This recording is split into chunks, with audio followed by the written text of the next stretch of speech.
The Citizens Coalition for Change, CCC, has launched an audacious legal bid to clip the wings of the police ahead of August crucial elections.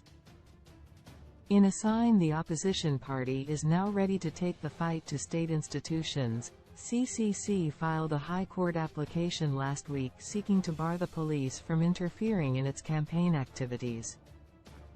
CCC says the police have banned 67 of its meetings since the party's launch last year and routinely disrupt its rallies and arrest its officials.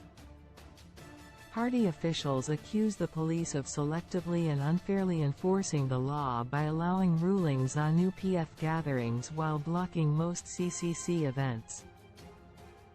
CCC legislator Wellington Chikombo, who filed the application together with other party members, claims police restrictions on CCC public meetings violate the country's constitution and international laws that Zimbabwe has ratified.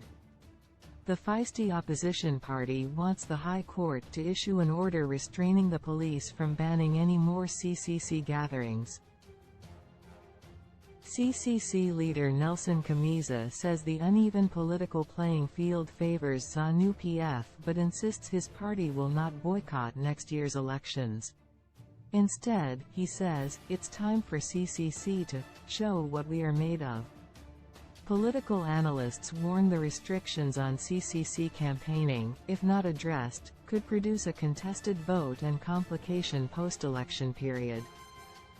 How far the courts will go in reining in law enforcement ahead of the do-or-die elections remains to be seen.